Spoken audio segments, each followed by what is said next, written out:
जय राधा माधव कुंज विहारी।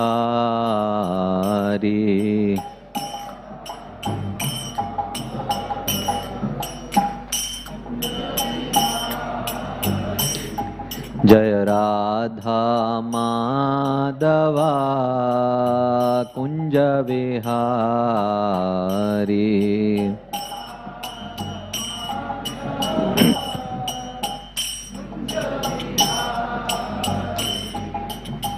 गोपी जन वल्लभा गिरिवरधारी।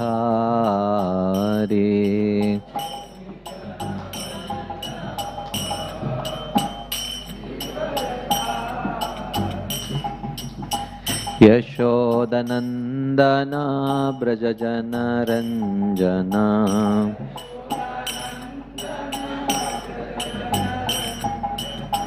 यशोदानंदन ब्रज जन रंजना।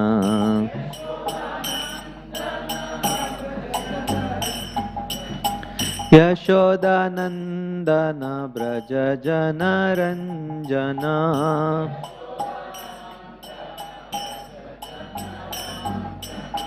यमुना तीरावनचारी।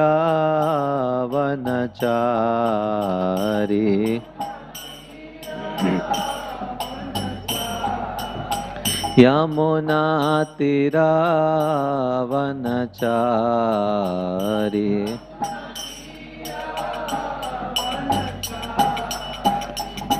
जय राधा माधवा कुंज विहारी।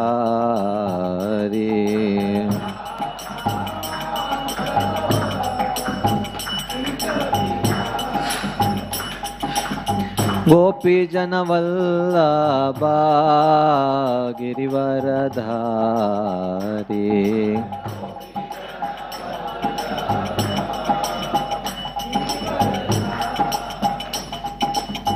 यशोदनंदन ब्रज जन रंजना।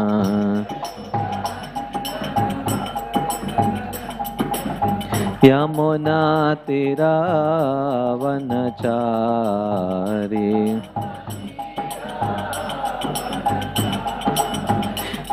जय राधा माधवा कुंज विहारी।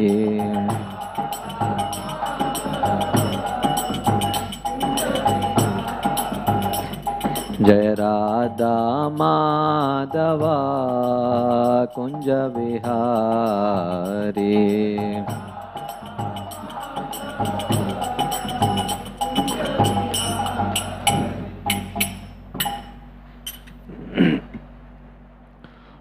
ओम नमो भगवते वासुदेवाय।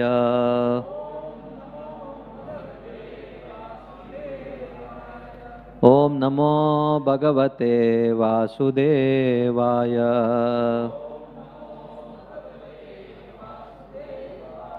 ओम नमो भगवते वासुदेवाय।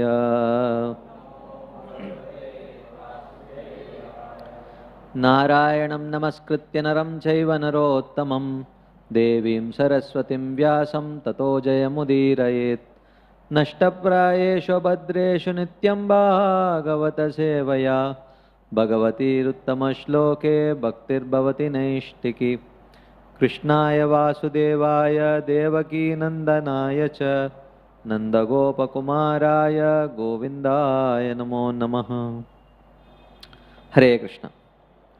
So today we are reading from the second canto, 9th chapter. The chapter is titled as Answers by Citing the Lord's Version. Text number 34. Rite artam yat pratiyeta na pratiyeta chatmani tadvidyadatmano mayam yata baso yata tamaha. Riteartam yat pratiyeta na pratiyeta chatmani tadvidyadatmano mayam यथा भासो यथा तमः ऋतेऽर्थं यत् प्रतीयेत न प्रतीयेत चात्मनि तद्विद्यादात्मनो मायां यथा भासो यथा तमः।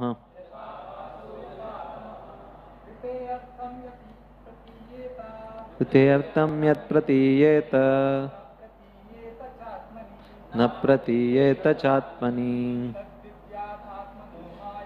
तद्विद्यादात्मनो मायां यथा भासो यथा तमः। ऋतेऽर्थं यत् प्रतीयेत न प्रतीयेत चात्मनि तद्विद्यादात्मनो मायां यथा भासो यथा तमः। ऋतेऽर्थं यत् प्रतीयेत न प्रतीयेत चात्मनि विद्यादात्मनो मायां यथा भासो यत्। माताजी, ऋतेऽर्थं यत् प्रतीयेत न प्रतीयेत चात्मनि आत्मनो मायां यथा भासो यथा तमः।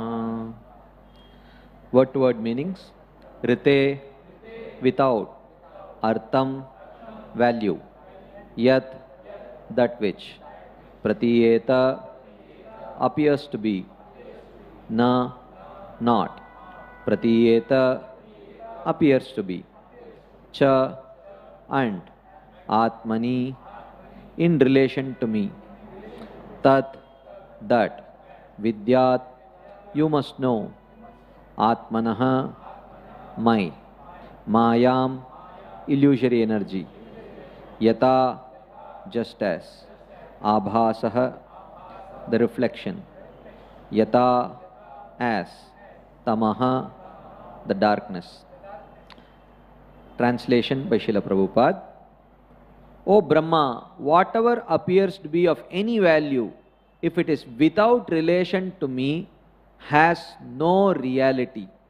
Know it as my illusory energy, that reflection which appears to be in darkness.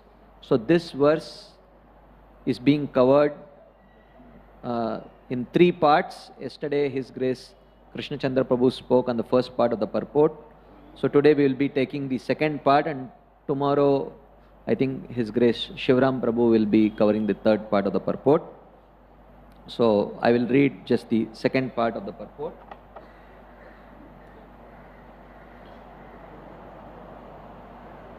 The independence of the individual living entity is not real independence, but is just the reflection of the real independence existing in the Supreme Being, the Lord. The false claim of supreme independence by the conditioned souls is illusion, and this conclusion is admitted in this verse. Persons with a poor fund of knowledge become illusioned, and therefore the so-called scientists, physiologists, empirical philosophers, etc. become dazzled by the glaring reflection of the sun, moon, electricity, etc. and deny the existence of the Supreme Lord, putting forward theories and different speculations about the creation, maintenance and annihilation of everything material. The medical practitioner may deny the existence of the soul in the physiological bodily construction of an individual person, but he cannot give life to a dead body, even though all the mechanisms of the body exist even after death. The psychologist makes a serious study of the physiological conditions of the brain, as if the construction of the cerebral lump were the machine of the functioning mind. But in the dead body, the psychologist cannot bring back the function of the mind. These scientific studies of the cosmic manifestation or the bodily construction, independent of the Supreme Lord, are different reflective intellectual gymnastics only. But at the end, they are all illusion and nothing more. All such advancement of science and knowledge in the present context of material civilization is but an action of the covering influence of the illusory energy. The illusory energy has two phases of existence, namely the covering influence and the throwing influence. By the throwing influence, the illusory energy throws the living entities into the darkness of ignorance, and by the covering influence, she covers the eyes of men with a poor fund of knowledge about the existence of the Supreme Person, who enlightened the Supreme Individual Living Being, Brahma. The identity of Brahma with the Supreme Lord is never claimed herein, and therefore such a foolish claim by the man with a poor fund of knowledge is another display of the illusory energy of the Lord. The Lord says in the Bhagavad Gita that demoniac persons who deny the existence of the Lord are thrown more and more into the darkness of ignorance, and thus such demoniac persons transmigrate life after life without any knowledge of the Supreme Personality of Godhead. The sane man, however, is enlightened in the disciplic succession from Brahmaji, who was personally instructed by the Lord, or in the disciplic succession from Arjuna, who was personally instructed by the Lord in Bhagavad Gita. He accepts this statement of the Lord, Aham sarvasya prabhavo mattah sarvam pravartate iti matva bhajante mam buddha bhava samanvitaha. The Lord is the original source of all emanations, and everything that is created, maintained and annihilated exists by the energy of the Lord. The sane man who knows this is actually learned, and therefore he becomes a pure devotee of the Lord, engaged in the transcendental loving service of the Lord. Om Ajnanatimirandasya Jnananjana Shalakaya Chakshurunmilitam Yena Tasmai Shri Gurave Namaha. Shri Chaitanya Manobishtam Stapitam Yena Bhutale Swayam Rupa Kadamahyam Dadati Swapadantikam Vandeham Shri Guru Shri Yuta Padakamalam Shri Gurun Vaishnavamscha Shri Rupam Sagrajatam Sahagana Raghunatanvitam Tam Sajivam Sadvaitam Savadutam Parijana Sahitam Krishna Chaitanya Devam Shri Radha Krishna Padan Sahagana Lalita Shri Vishakanvitamscha He Krishna Karuna Sindho Deenabandho Jagatpate Gopesha Gopika Kanta Radha Kanta Namostute Tapta Kanchana Gaurangi Radhe Vrindavaneshwari Vrishabhanu Sute Devi Pranamami Haripriye Vancha Kalpatarubhyascha Kripa Sindhubhyeva cha Patitanam Pavanebhyo Vaishnavebhyo Namo Namaha. Jai Shri Krishna Chaitanya Prabhu Nityananda Shri Advaita Gadadhara Shivasadi Gaura Bhakta Vrinda. Hare Krishna Krishna Krishna Hare Hare Hare Rama Rama Rama Hare Hare. Hare Krishna. So we have been discussing for the last few days from the Chatushloki Bhagavatam, that which was spoken by the Supreme Personality of Godhead to Brahmaji, which was subsequently expanded in the Parampara in the form of the 18,000 verse Bhagavatam that we see now. So I will do a quick recap of the storyline that has happened till now, so that we can understand the context of what is happening here. We all know this story. So Brahmaji, on this particular day, he is sitting on top of the lotus which emanated from the navel of Garbhodaka Sai Vishnu. He sat there, understood that he was supposed to create, but he did not realize how to create. On and off, sometimes it is mentioned in Srimad Bhagavatam that Brahmaji forgets for pastime purpose. And while he was contemplating what to do, from somewhere he heard the words tapa, tapa, and somehow he felt that this must be for his benefit. He looked in all four directions, he could not find who was speaking this. So Brahmaji thought, but I feel that, this is a beneficial instruction, so let me follow.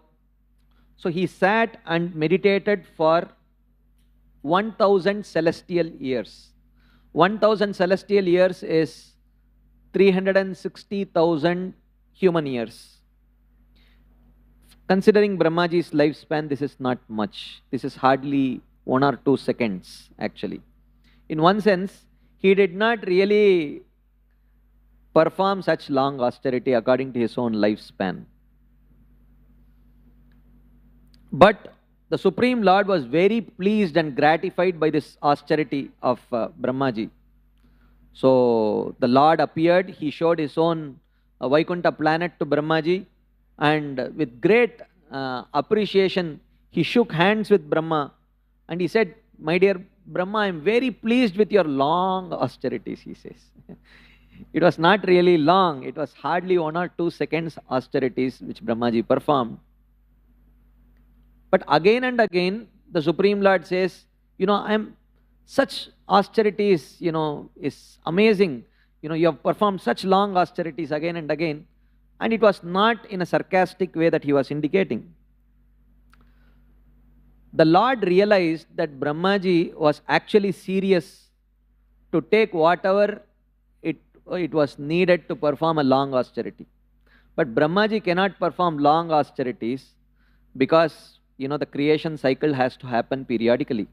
So 1 or 2 seconds itself is long enough time after the manifestation of lotus. So, but the Lord realized that he was sincere and he really meant, he was really ready to perform long austerities. He appreciated him and he asked, "Okay, tell me, what do you want? What benediction would you want?" And Brahmaji said, "Bhagavan sarvabhutanam adyaksho avastito guham vedahi apradiruddena pragyanena chikirshitam." My dear Lord, you have apradiruddena pragya, intelligence which is, you are all knowing and you are all knowing at all times. So you don't have your brain fade moments, like when you forget something or anything. So you are in everyone's heart, you know everything. So you know what is there in my heart. But nevertheless, because you have asked me, in response to your question, as a service, I will respond. I will vocalize what I have in my mind. He has 4 questions. Tatapi natamanasya nata nataya natitam paravare yata rupe janiyam stetu arupinah. This is the first question he has. My dear Lord, I would like to hear, I oftentimes hear about your form, and sometimes I hear about your material form also. Pararupa and avararupa. I would like to know the signs of your form, both material and spiritual. Janiyam stetu arupinah. Even though I know that you don't have a material form, but people do seem to speak about your material form. What is it? Is it real, unreal? Please tell me about that. Then, in the next 2 verses, he has 2 questions. Yatatma maya yogena nana shakti upabramhitam vilumpan visrijan grinan bibrad atmanam atmana kridasi amoga sankalpa urnanabir yatornute tatatad vishayam dehi manisham mai madava. He says, my dear Madhava, O Lord, tad vishayam dehi, tad manisham dehi.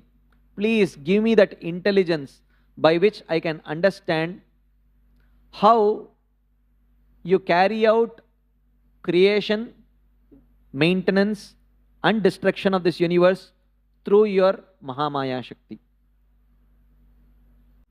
and by manifesting your spiritual form whenever it is needed for that purpose. So this is one understanding of these two verses, by which Brahmaji means, I wish to know about your Mahamaya potency. And I also want to know Kridasi, Amoga Sankalpa, Urnanabir Yatorunute. How do you interact with this Yogamaya? Or how do you interact with this realm of Yogamaya? These two questions. Okay, question 2 and question 3. But there is another meaning to the same verse, which means, my dear Lord, how you manifest, maintain and unmanifest your various spiritual forms through the agency of Yogamaya for the purpose of performing your spiritual pastimes. Okay, so basically he is asking, what is the role of Yogamaya? What is the role of Mahamaya? And how do you perform pastimes in conjunction with Yogamaya? And how do you perform pastimes in conjunction with Mahamaya? Okay, these are the two questions. So 3 questions are over now. Then the 4th question he says, Bhagavat Shikshitamaham Karavani hi Atandritah Nehamana Prajasargam Badhyayam Yadanugrahad. My dear Lord, when I start my creation process, oftentimes I am overcome by 2 problems: lethargy and false ego. Lethargy and pride. Lethargy is a manifestation of mode of ignorance. Pride is a manifestation of mode of passion. So I beg you to tell me how I can avoid the influence of the lower modes while I am engaged in carrying out your order of secondary creation. How do I do that? Yavat sakasakyu riveshate kritah praja visarge vibajami bhojanam aviklavaste parikarmani stito mame samunnadda mado ajamaninaha. My dear Lord, just a few seconds back you treated me just like a friend. You shook hands with me. That's your magnanimity. So taking that opportunity, I am requesting you, my dear Lord, please save me from this feeling of being the independent creator. Let me always remember that I am under your shelter and I am doing whatever I am doing is due to your empowerment. Let me never forget this. So basically, even though this is a request, but it is understood in the form of a question. What do I do, or what process do I follow by which I can escape the influence of the modes? Okay, so these are the 4 questions. The Lord does not immediately start answering these questions. He first gives a prelude, okay, 2-verse prelude to 4-verse Bhagavatam. Okay, so first he says, what I am going to tell in these 4 verses. He says, Jnanam paramaguhyam me yad vijnana samanvitam sa rahasyam tadangam cha grahana gaditam maya. I am going to tell you about 4 things, my dear Brahma, in response to your 4 questions. Jnanam paramaguhyam me. I am going to speak about the most secret knowledge of my form, because you did ask about it. Yad vijnana samanvitam. Not only will I give you the knowledge about my form, but I will give you the means to realize that form also. And what is that means? Sarahasyam. The most confidential aspect of prema bhakti, that is the means. And tadangam cha. And what is the means to attain that prema? Sadhana bhakti. I am going to tell you about these 4 things. Okay. So then he says, Srila Vishwanath Chakravarti Thakur in his commentary he mentions, by mention of prema and sadhana bhakti, it should be understood that the Lord also teaches about chanting the name of the Lord, which is explained in the first canto, and which is more secret and more excellent than the most secret knowledge of the Lord's forms. So more confidential than Rupa Tattva is Nama Tattva. So that's what he is telling here. And then he says, Yavanaham yatabhavo yadrupa gunakarmakah tataiva tattva vijnanam astute madanugrahat. My dear Brahma, by my mercy, I empower you to understand and perfectly realize that in whatever during your tenure as Brahmaji, so Brahmaji, he lives for 100 years. Each year has 360 days. So this is 36,000 Brahma days. And each day of Brahma, there are many incarnations which manifest. Okay. Generally, the incarnations appear once in the day of Brahma. Some incarnations like Matsya, Varaha, they appear more than once during the day of Brahma. But whichever form I appear, you will understand Yavan, Yatabhavo, Yadrupa, Yadguna, Yadkarmakaha. All these things. Okay. Yavan means you will be able to see me as I appear, possessing all these various limbs of various dimensions, various thickness, various complexion. You will be able to see it as it is. Not only that, Yata Bhavaha, what is my intention when I appear and perform pastimes? You will be empowered to understand those intentions. Yadrupa, and in all the forms that I appear, you will be able to see me as Matsya, Kurma, Varaha, Narasimha, and all these forms. Guna, and looking at me, you will be able to understand and appreciate my qualities of Bhakta, Vatsalyata, and all these things. And Karma, whatever pastimes I perform, I give you the ability to see those pastimes. So this is my empowerment. Mad anugrahad, and which means for all of this you need my mercy. And my mercy comes in the form of my Bhakti Shakti, which matures into Prema. So may you attain Prema. That is the meaning of Mad anugrahad. Okay. So after giving this assurance to Brahmaji, the Lord starts speaking the Chatushloki. So we have already seen the first Chatushloki and we are currently seeing the second Chatushloki. So I will do a quick recap of the first Chatushloki, what he mentioned. In the first Chatushloki, the Supreme Lord answers about the material and spiritual forms about which Brahmaji had requested to hear in the first question. Aham eva samevagre nanyad yat sadasat param paschadaham yadetacha yovashishyeta sosmyaham. The Lord says, Aham eva asam eva agre. I only existed. Agre here refers to prior to creation. Okay. I only existed. No one else. Vasudevo va idamagra asid na Brahma na cha Shankaraha. Originally only Vasudeva existed, not Brahma, not Shankara, none of the living entities. We do hear this Vedic statement, Eko Bahusyamaha, the one Lord became many. Eko Nanatvam Anvichan Yogatalpat Samuttitaha, Bhagavatam says. But this does not mean that originally only the Lord was there, the Jivas were not there. The Jivas are eternal. Natvevaham jatunasham natvam neme janadipa nachaivana bhavishyamah sarvevaya matapparam, Krishna says. That's the first teaching of Bhagavad Gita. Before even talking about transmigration, Krishna talks about the eternality of Jiva. Okay.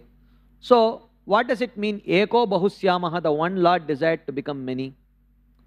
That statement is a very contextual statement which is in relation to the creation process. Prior to the creation, because all the living entities were residing within the body of Mahavishnu, at the time of creation, when it was time for creation, the one Lord Mahavishnu desired, okay, it is time for creation now, let me release all these jivas and give them bodies. Not that he created the jivas, but the eternal jivas who are residing within his body, the Lord realized it's time for creation, so he, through his glance, he impregnates the Prakriti with the jivas which were residing within his body, and then subsequently by secondary creation all the living entities get their body. So Vasudevo va idam agra asit, the word agra does not mean in the very beginning, because there is nothing called very beginning, because time is cyclic. Okay, so here very beginning means the beginning of a cycle. But what was there before that beginning? The previous cycle. And before that, the previous cycle. Right? So here the word agra refers to the beginning of a cycle. Okay? And that Lord is actually Mahavishnu. Okay? So aham eva asam. Asam eva means he merely existed, did not do anything. Anything means what? He did not do anything means he did not do anything with respect to his portfolio of being the creator, maintainer and destroyer, because it was not time for creation. Okay. Agre asameva. In the beginning, he just merely existed. Mere existence means without doing any creation, maintenance, destruction related activities. So, in the Bhakti Sandarbha, Srila Jiva Goswami says, Asam eveti brahmadi bahirjana jnana gochara shrishti adi lakshana kriyantarasyaiva vyavrittihi. It means the word asam eva excludes actions such as creation, maintenance, etc., which are in relationship with the material body. Natu swa antaranga leelaya api. It does not refer to the actions that the Lord performs with respect to his spiritual energy, antaranga leela. So the Lord is very much active during the destruction time. The Lord is very much active with in relationship with his internal potencies. And he gives an example. Yata aduna asau raja karyam na kinchit karoti iti ukte राज्य संबंधी कार्यमेव निषिध्यते न तु शयन भोजनादिकम अपि इति तद्वत्. Meaning, just as when it is mentioned that the king does not perform any activities nowadays, the king is inactive. Okay. So, or we say that in our parlance we say, oh, is he an active devotee? Is he active within the movement? Like that we say. No, he is inactive. Inactive means what? Is he in coma? No. Inactive means he is not actively practicing devotional service.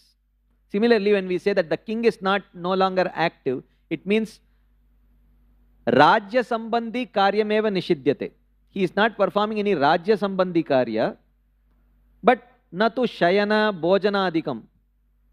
Api iti tadvat. But he is still eating, sleeping, and all those things, because those which are needed for maintaining the self, he is doing that. Rajya Sambandhi Karyameva Nishidyate.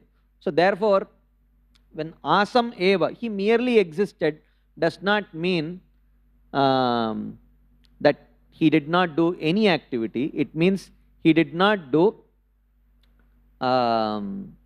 activities with respect to creation, maintenance and destruction of this material world. And then in the second line he says, Na anyad yat sadasat param. This is a very strange statement in the second line, which literally translated it means, I am non-different from that which is beyond all cause and effect. What does this mean? Huh? Actually, in the Vedic scriptures, the Brahman, the impersonal Brahmajyoti is said to be Sad Asat Param, that which is beyond all cause and effect. Okay. And the same Vedic scriptures also say only Brahman existed in the beginning and then everything manifested from Brahman. So now there seems to be a contradiction. The Lord says, Aham eva asam eva agre. I only existed prior to creation. But the Vedic scriptures say Brahman only existed. So how do you reconcile? He says, Na anyadyat sadasat param. Oh, I am non-different from that Brahman which is said to be beyond all cause and effect. So there is no contradiction here. I am that Brahman. In fact, to be more precise, Brahmano hi pratishta aham. I am the support of that Brahman. Okay. So therefore, those literatures which are meant for those people who, due to lack of proper devotional sukriti, cannot understand and relate with the form of the Lord in the form of Bhagavan, in order to help them understand, those scriptures say Brahman only existed, from Brahman everything came, because in order to understand the personal form of the Lord, they need some amount of sukriti. They lack that sukriti. So therefore, those scriptures say Brahman, Brahman, Brahman. When Vaishnavas read that, they understand Bhagavan, Bhagavan, Bhagavan, like that. So therefore, Nanyadyat Sadasat Param. So he is, by the second line of the first Chatushloki, he is very clearly indicating that there is no contradiction when I say I only existed and the other Vedic statements say Brahman only existed, because I am non-different from that Brahman. Then he says, Paschadaham yadetacha. After creation also, I only exist. You only exist means exist as whom? I exist as Narayana in Vaikuntha. I exist as various incarnations which manifest as Matsya Kurma Varaha Ityadi. They are me. They are my Swamsha expansions. But you say, I only exist even after creation. But how can you say you only exist? Because the Jivas do exist. The material universe does exist. So how can you say you only existed? The Jiva is my Jiva Shakti, Tatastha Shakti. The material universe is my Bahiranga Shakti. So you don't say that a person exists and his ability to lift exists, his ability to walk exists, his ability to see exists. He exists means he exists along with his abilities, along with his energies. So therefore, because those things are my energies. Material universe is my material energy, Bahiranga Shakti. The Jivas are my Tatastha Shakti. So therefore, the Shaktiman alone exists along with all his Shaktis. So therefore, Aham eva asam eva agre. Paschadaham yadetacha. After creation, I only exist. And that material universe is what you often hear as being my material form. Okay. And Yova Shishyeta Sosmyaham. And after destruction also, I only exist. After destruction, I exist as Mahavishnu in this universe and as Narayana in the spiritual world. Okay. So therefore, he says Aham, Aham, Aham 3 times, indicating that in the past, present and future, one should not have any doubt that anyone else exists independent of the Supreme Lord, only the Lord exists. This is a brief summary of the first Chatushloki. Now let's move on to the second Chatushloki, in which he asked about how does Yogamaya function, how does Mahamaya function. Priteyartam yat pratiyeta na pratiyeta chatmani tad vidyad atmano mayam yata baso yata tamaha. Srila Prabhupada gives a very beautiful explanation in line with Srila Jiva Goswami's explanation, where he says, anything that you see in this world, but you do not see its connection with Krishna, that is illusion. Okay. Srila Vishwanath Chakravarti Thakur gives a slightly different explanation. He says, through this verse, he gives the explanation of both the functioning of Yogamaya and Mahamaya. First, let's see Mahamaya. He says, Tad vidyad atmano mayam. O Brahmaji, understand that to be my Mahamaya. How do you understand your Mahamaya? Through its functions. How does it function? Yat, by the power of this Mahamaya, artham pratiyeta. Okay. Artham pratiyeta means real objects are seen. And artham na pratiyeta. Sometimes real objects are not seen.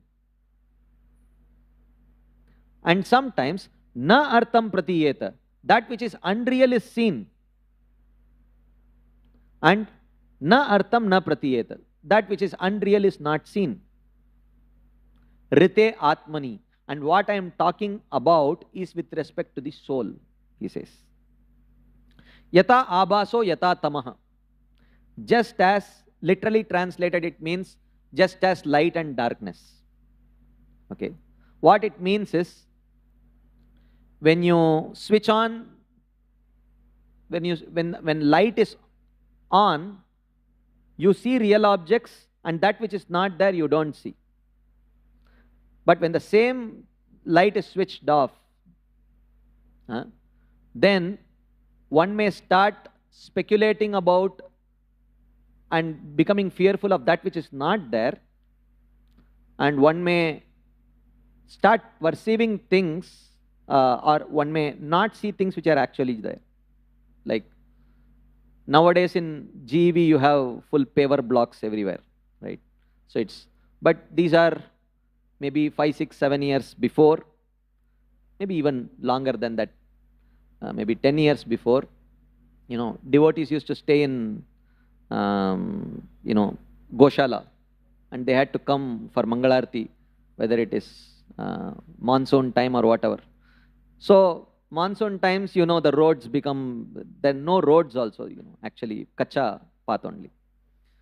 So, and because it's monsoon time, the solar lamps also, they don't get charged properly. So they might get charged to function during night, but early in the morning it's pitch dark. So devotees come running, and they don't know, they can't see the road, There might be ditch filled with water. Sometimes people slip and fall down. Okay. Because it's dark. A real ditch is not seen. Artham na pratiyeta. Okay. Then they get up. Anyways, attendance time is gone now. Okay. Dhoti is wet anyways. So now they won't run. Because anyways light is not there, they are perceiving ditch at every step. What if ditch is there? What if ditch is there? Even though na artham, it's not there, but they are perceiving it because it's dark. That is the nature of darkness. That which is real won't be seen. That which is not real will be perceived, and it will create fear. Okay. This is darkness. We are currently discussing the analogy. Then we will see how this analogy applies to what is being described here. Then when the daytime comes, you see the ditch. If the ditch is there, you see. Artham pratiyeta. And where ditch is not there, na artham na pratiyeta. That which is not there, that is not seen. So this is the role of Mahamaya. So Mahamaya has 3 aspects: Pradhan, Vidya and Avidya. Okay, Mahamaya functions within this material world. It has 3 aspects: Pradhan, Vidya and Avidya. Pradhan is that which provides all the gross and subtle ingredients with which the living entity can identify with himself. The gross body, subtle body, everything is provided by Pradhan. So now that body is there, but the jiva has to misidentify with that body. That misidentification is produced by avidya potency. Okay. And then when he is ready to correct himself, then vidya potency gives him the right identification. So now, how will you make a person misidentify with something which he is not? For that you need 2 things. Okay. So avidya possesses these two energies, which is called as avaranatmika shakti and prakshepatmika shakti or vikshepatmika shakti. So avaranatmika shakti, first thing, your real identity should be covered. So avaranatmika shakti covers that. So when the real identity is covered, you will not see real things. Artham na pratiyeta. Okay. Real thing is not seen. And then prakshepatmika shakti accomplishes na artham pratiyeta. That which is not real, that which is not the self, has to be identified as the self, which means the body is not the self, but the jiva has to identify with the body as the self. That is accomplished by the prakshepatmika shakti. So these are the two aspects of avidya potency. Real things are not perceived by the avaranatmika shakti. Unreal things are perceived as a self by the prakshepatmika shakti. Artham na pratiyeta, na artham pratiyeta. This is the avidya potency. Okay. So now,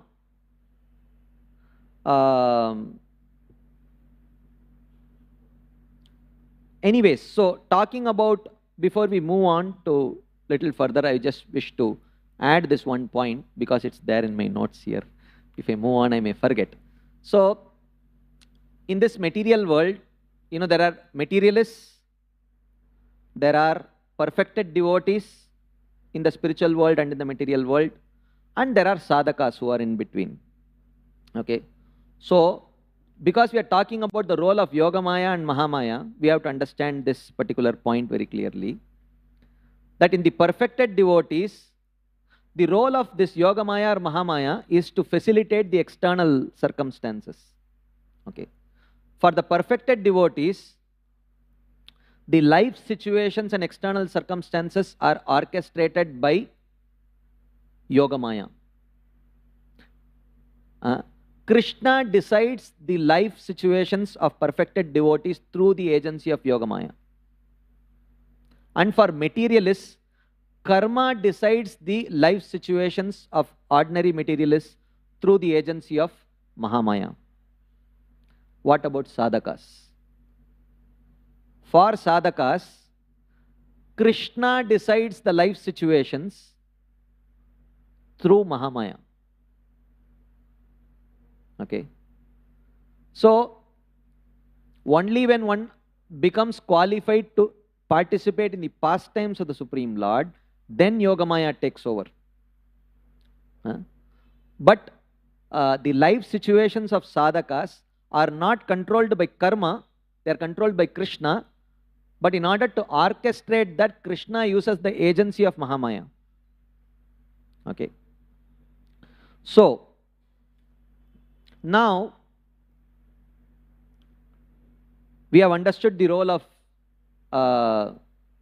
the two aspects of avidya. Now the purpose of vidya is when the person is ready to attain, has understood the role of some spiritual practice to attain liberation. He has understood that this material world is not a fit place to live. So then vidya potency starts acting.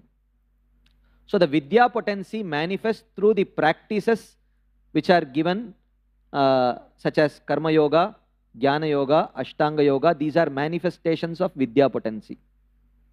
So through that one can realize the self. What does vidya do? Na artham na pratiyeta. That which is not the self, she will say, no, you are not this body. And artham pratiyeta. That which is the self, vidya says, oh, you are the soul, you are not this body. So vidya does that. That vidya is also a part of Mahamaya only. It is not a part of Yogamaya. Okay. So let us try to understand the scope of vidya potency and what is the role of bhakti in this whole practice. Okay. So it is mentioned that I said vidya potency manifests through the practices of karma, jnana, ashtanga yogas. Okay. And all these karma, jnana, ashtanga yogas have a small element of bhakti in it. Because without the element of bhakti, karma, jnana, yoga will not bear any fruit. tapasvino danapara yashasvino manasvino mantravida sumangala kshemam na vindanti vinaya darpanam tasmai subhadra shravase namo namaha. So without the element of bhakti, karma jnana yoga will not have any effect. So the jiva, by practice of karma, first sakama karma yoga, then nishkama karma yoga, then jnana yoga, ashtanga yoga, then it becomes qualified for attaining liberation. All these practices fall within the category of vidya. Okay. So, but only by pure devotional service, which is uncovered by karma jnana yoga, one can realize the absolute truth even in his Brahman feature. Even as Brahman or Paramatma, if one has to realize, that practice should be without the element of karma jnana yoga. So now how do we understand this? So let us try to understand this gradual path which Krishna describes in the first 6 chapters of Bhagavad Gita. Okay. So first, when a materialist becomes inspired to follow the scriptures, okay, I want to enjoy, but I will enjoy according to the injunctions of the scriptures. So he follows what is called as Sakama Karma Yoga, in which he worships the Supreme Lord and he performs 3 types of karma: Kamya Karma, Nitya Karma and Naimittika Karma. Kamya Karma means activities which are performed for enjoying some material benefits, like Putra Kameshti and things like that, where you want to beget a child, like that. Then the Nitya Karmas are daily rituals, like Trikala Sandhya Vandana and all that. And Naimittika Karmas are periodic activities like Shraddha and other things. So at Sakama Karma Yoga level, he practices this Kamya Karma, Nitya Karma, Naimittika Karma. Then, because he has accepted the Shastras to enjoy, there is some purification. By that purification, he understands the goal of life is not to enjoy in this world, but the goal of life is to attain liberation. So what he does, he drops Kamya Karma. I will no longer perform Kamya Karma. I will aspire towards liberation. So but in order to attain liberation, his heart has to become purified of the anarthas. That anartha nivritti for a karma yogi happens through the practice of Nitya Naimittika Karmas. According to his Varna and Ashrama, he has to perform. So he performs. So when he dropped Kamya Karma to move on to Nishkama Karma Yoga. Then at the stage of Nishkama Karma Yoga, when he achieves perfection, he reaches the stage of Jnana. When he reaches the stage of Jnana, then he drops Nitya Naimittika Karma. Okay, he drops Nitya Naimittika Karma. So the whole karma part is dropped, he practices Jnana. Through that practice of Jnana and Ashtanga, when he reaches the stage of Jivan Mukta, as Krishna says, Brahma Bhuta Prasannatma na shochati na kankshati samas sarveshu bhuteshu madbhaktim labate param. He says, by that practice of Jnana, when he reaches the Brahma Bhuta stage of complete self-realization, at that time, mat param bhaktim labate. Param bhaktim is explained by the Acharyas as pure bhakti. Pure bhakti which is uncovered by karma, jnana, yoga, etc. How does that happen? Because initially he dropped kamya karma, then he dropped nitya naimittika karmas, then finally he has to drop that jnana part also. That is called as jnana sannyas. So initially he does karma sannyas, then he does jnana sannyas. So which means when jnana is given up, only that small element of bhakti which was there all along, that is present. With that small amount of bhakti, he can realize only a small aspect of the absolute truth, which is Brahman. If the element of bhakti is more, then he can realize Paramatma. If it is pure bhakti, he can realize Bhagavan. Okay. So ultimately, you know, what we see as karma, jnana, yoga, etc., these are all various aspects of vidya. Vidya is a part of Mahamaya. But you cannot obtain the Supreme Lord who is beyond the realm of Mahamaya. So therefore that vidya also has to be given up. First, first there is avidya. Avidya is destroyed by vidya. Then vidya is also destroyed. Okay. Vidya is destroyed means it is given up. The practices of jnana and yoga and karma are given up. So what is left is only the element of bhakti. With that element of bhakti, one can attain, because that element of bhakti is a compromised form of bhakti, it is not Shuddha Bhakti. Therefore, one can realize only the Brahman form of the Lord. Okay. Like that.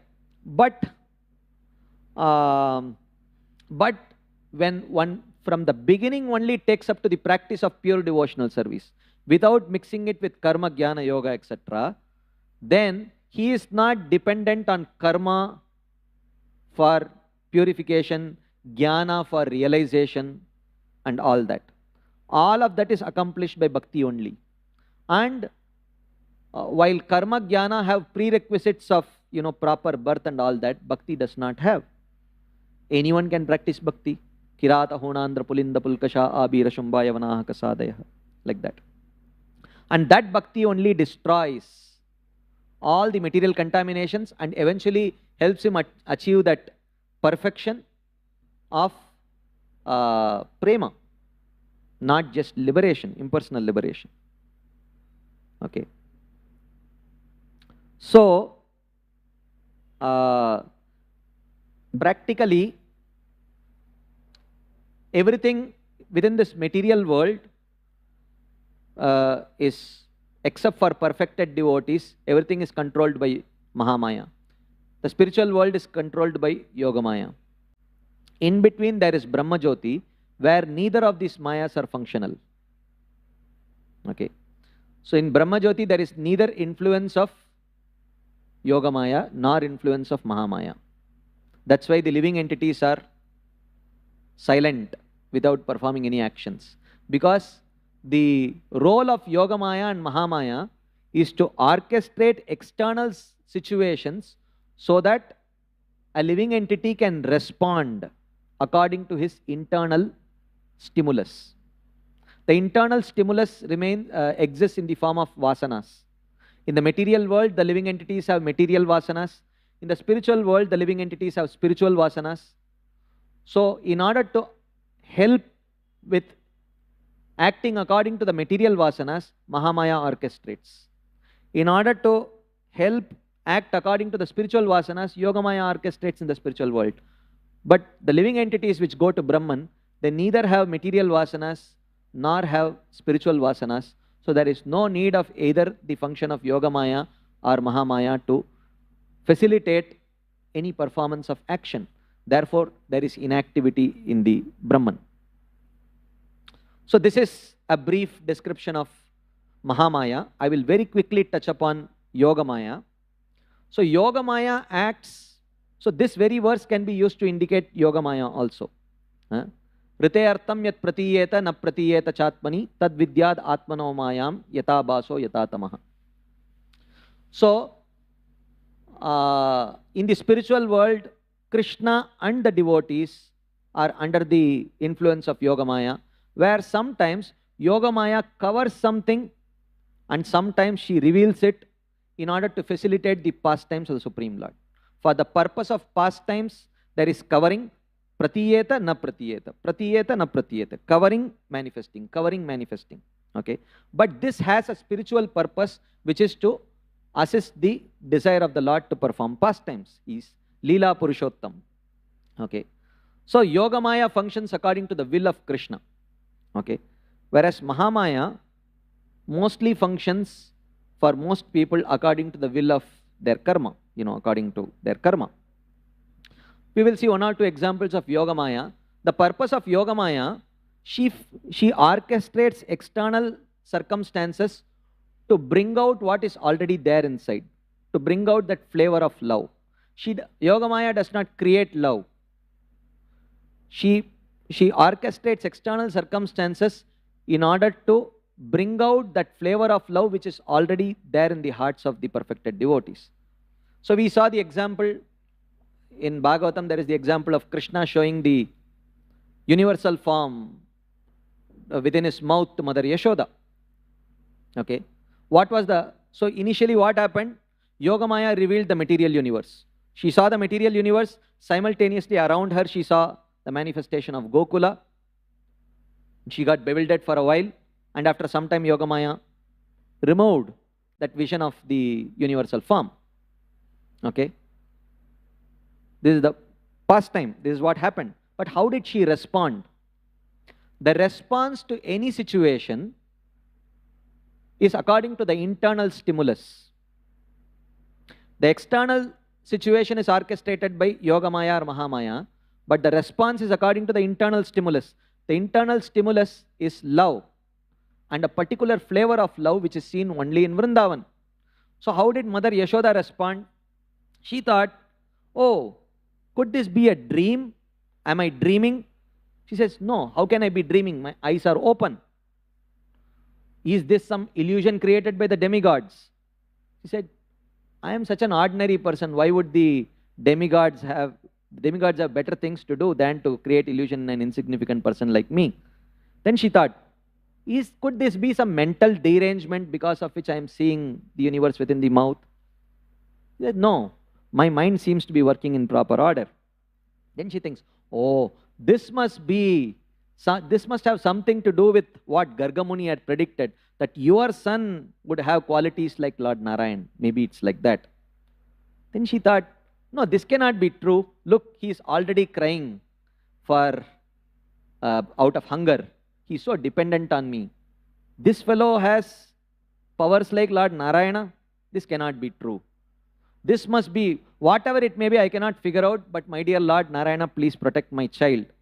And then she thinks, oh, I am such a person that I think that I am protecting Krishna. Everything is protected by Lord Narayana only. Like that she thinks. But after 2 seconds, she thinks, no, he needs my protection. Okay. So, even though this is the difference in the material world, materialistic persons who think that everything is under my control, they get this smashana vairagya. When they see their near and dear ones dying or things happening completely out of their control, at that time they think, oh, nothing is under my control. Okay. So that type of a thought process is very temporary for materialists. It comes and after some time they think, okay, everything is under my control. But in Vrindavan, it is the exact opposite. Okay. In Vrindavan also, it looks very similar. Mother Yashoda, out of Yogamaya, thinks Krishna is always under my control. But sometimes she thinks, no, I am not under control, Lord Narayana is under control. Okay. But then that's mentioned to be a sanchari bhava, a very transient emotion. But again, she comes back and thinks, no, Krishna is confirmed under my control only. He is crying for food, milk, like that. Anyway, so the point is, Yogamaya orchestrates external things in order to bring out the flavor of love which is already there, so that the pastimes can function. The same thing, if you see in the case of Arjuna, Arjuna was also shown the universal form. But because his love is not the pure form of love seen in Vrindavan, therefore, a show of majesty shook his Sakyaras. He said, oh Krishna, I thought you were my friend, but I am really sorry, what is this? I addressed you in many joking ways, please forgive me. And like that, he momentarily lost his Sakyarasa. So like that, this is all orchestrated by Yogamaya. So, to conclude,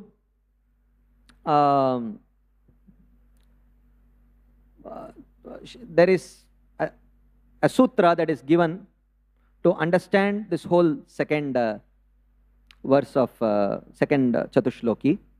He says, Karyam Pradhanikam Satyam. The products of Pradhan are real. What you see in this material world, the stone, the statue and the building, everything is real. It's not false. It's not, Jagat is not Mithya. Karyam Avidyakam Mrisha. but the products of avidya are false. We saw there are three aspects, right? Pradhan, Vidya and Avidya. Avidya creates this false identification. The world is not false, the body is not false, but your identification with the body as the self which is created by avidya, that is false. Nityam tad bhakti sambandham. Those things related to the Lord and devotion are eternal. Tad bhakti sambandham nityam. That is eternal. Idam, this material world, tat tritayatmakam. It has these three things.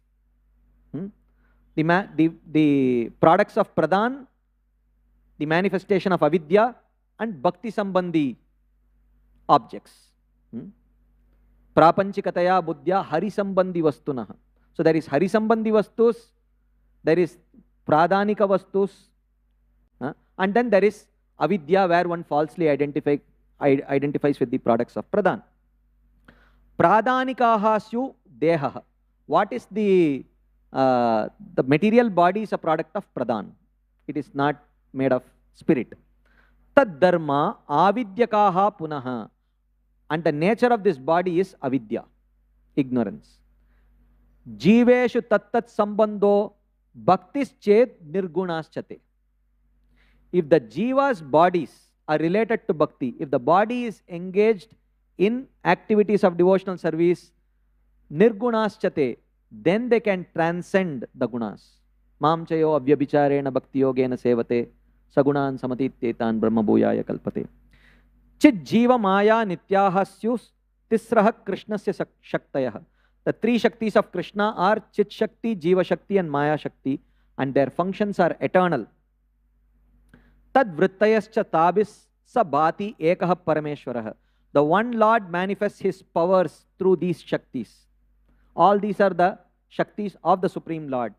Karya karanayor aikyat Shakti Shakti matorapi ekam eva advayam brahma neha nanasti kinchana. So when the Shastras say that only Brahman exists, nothing else exists, that does not mean jivas are false and the material world is false like what the Mayavadis say. What it means is jivas and the material world are all Shaktis of that Supreme Lord, and because of the non-difference, karya karanayor aikyat Shakti Shakti matayorapi, because of the non-difference between Shakti and Shaktiman, it is mentioned that only Brahman exists.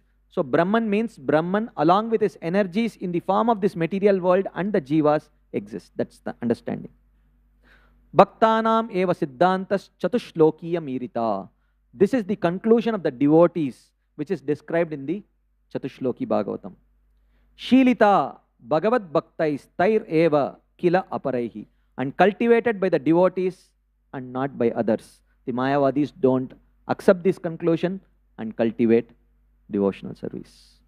So thank you all very much. I apologize for going little over time.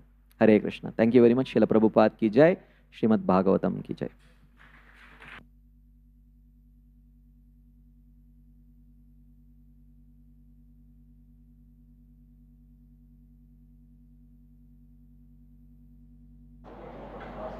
This